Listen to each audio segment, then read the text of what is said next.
YouTube, what is going on? This is that NBA guy Josh, and it is June 29th, 2014, and today we're going over the all-time best players in the NBA. A couple people have asked me to make my own list. Of course, this is my list. This is not representative of stats or championships or accolades or any of that, all-star selections, any of that. This is just my personal opinion on who deserves to be the top 4 or 5 guys mentioned in the NBA all time. Now, I'm going to go over what I feel is the best couple players, and I'm basing this on championships, leadership, and just raw talent. We're going to go, I actually am looking at my list here. I have 6 players that I'm going to put on that list, and I'm going to go in order, okay? This is from my viewing knowledge, okay? You know, I'm only 30, so I haven't really been around to see guys like Oscar Robinson and Kareem or any of those guys. But you know, when I was growing up, I actually was able to watch Magic and Larry Bird and all them. That's when I started watching basketball. So I'm gonna go over my list. This is from my own knowledge. It's my opinion. If you guys have varying opinions, leave it in the comments after I'm done and we'll go over it. The number 6 player that I feel should be deserving of the top 6 players of the NBA is going to be Kobe Bryant. Now, I'll admit I have not been a Kobe Bryant fan for very long. I actually hated him when he first came in the league. I thought he was cocky. I thought he was arrogant. And I definitely didn't like the fact that he couldn't coexist with Shaq, who obviously was a better player than him, had more accolades. Just, you know, obviously they didn't have any championships yet, but you know, Shaq was just the dominant force, probably the most dominant force that the NBA's ever seen. And for him to break up that tandem just really didn't sit well with me. Plus the fact that he was a Laker. So, you know, I'm a Knicks fan, grew up in New York. We do not like Lakers fans. We don't like Clippers fans. We really don't like anything from California that even tries to compare themselves to New York. California is a great place. I have family out there. I lived out there for a little bit. I just, you know, everyone in New York, it feels exactly the same. And if you're from New York, I'm sure you know exactly what I'm talking about. But in terms of raw talent, competitiveness, and just a desire to win no matter what and do anything it takes, Kobe Bryant is definitely in the top 6. I'm going to give him the number 6 spot. Going on to number 5, he's a current player right now. It's going to be LeBron James. This guy just has the most freakish talent that we've ever seen in the NBA. You can put him right up there with Shaq. You can put him right up there with, you know, I don't want to say Vince Carter deserves to be on the list, but just freakish ability. Vince Carter, you can compare him to. Not to mention that ever since he got to Miami and actually had real players around him, you know, aside from, you know, obviously he didn't really have any in Cleveland, but once he got to Miami and had real players and a great supporting cast around him, he's gone to the NBA Finals every single year. He's 4-0 when he actually had players that are deserving to be on an NBA franchise. When he was in Cleveland, he had Daniel Gibson and Varejao and Zydrunas Ilgauskas. Those are all really good players, but I'm sorry, you're not winning championships with those guys. Okay, it's not happening.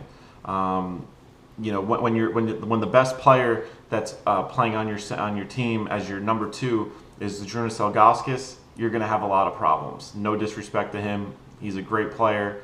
I actually liked watching him play, and he made the All-Star team a bunch of years. But when the second best player on your team is Z, not happening. You know, he's already won 2 championships, and I think he will be going for many more in the upcoming years once the Miami Heat rework that roster. Number 4 is going to be Larry Bird. I mean, the guy put together a dynasty in Boston. Obviously, he wasn't the only team or only player on that team. You know, he had McHale and a number of other players, Robert Parrish, you know, a ton of other players that are all Hall of Fame worthy or in the Hall of Fame. But in terms of shooting ability, in terms of leadership, you know, the guy just had it all. He was phenomenal on the court. I mean, he can score from anywhere. Great defensive player. Larry Bird definitely would go in my number 4 spot. Now, number 3, a lot of people, actually, I didn't even notice anyone put him on the Mount Rushmore for the NBA. when they were, 3 or 4 months ago when they were saying who should be on your NBA Mount Rushmore, it is Shaq. I mean, how can he not be on that list? He is easily the most dominant player that the NBA has ever seen. He could score at will when he wanted to. He was a great passer for a big man. Obviously, he didn't have a jump shot, but when you're as big as Shaq is, you really don't need a jump shot. I mean, the guy even admitted that basketball is not really his favorite sport. It's just the one he's good at. He said if he could play any sport, he would play football. But that's aside, the fact that the guy's a great player is undeniable. The most dominating guy. I was remember watching with my friends back in New York when he ripped the boards down in New Jersey. When we were watching him play the Nets. I mean, stuff like that you just cannot forget. You cannot pass up. And I mean, he has 4 championships to his name. What else can you say? I mean, he's just a great player, great talent. His personality is just second to none. He makes everyone laugh, makes everyone enjoyable. I love watching him on the NBA on TNT with him and Ernie Johnson and Charles Barkley and Kenny Smith. But overall, what a talent. Number 2 is going to be Magic Johnson, probably the greatest point guard that this league will ever see. People like Chris Paul, great point guard, no comparison. Darren Williams today, great point guard, no comparison. John Stockton, he can be maybe in the same breath, but Magic Johnson just had it all. He can score, he can pass, he was the epitome of the Showtime Lakers. You have to give it up for Magic Johnson. He probably would be number 1 if it wasn't for the next person on my list, which of course is Michael Jordan, the ultimate competitor, 6 championships. If he didn't leave to go play baseball when his father passed away, he probably would have won 8 championships in a row, and who knows if he would have stayed past 98. He probably could have gone for 9. I mean, just unprecedented what he did. Him and Phil Jackson put together a fantastic team along with Scottie Pippen. In the last 3 years they were playing, they also had Dennis Rodman, they had Ron Harper, they had Steve Kerr. I mean, they just had so many players that either were really, really good or really smart or a combination of the two.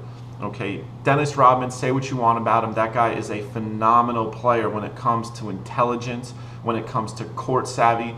Just his basketball IQ is very high. He might not be the greatest offensive player, but defensive-wise, even if he can't make a play, he's going to get in the defender's head and he's going to get them off their game. And that right there tells me that he has good basketball IQ. A lot of people are probably going to laugh at me for saying that, but Dennis Rodman is not as stupid as many people think.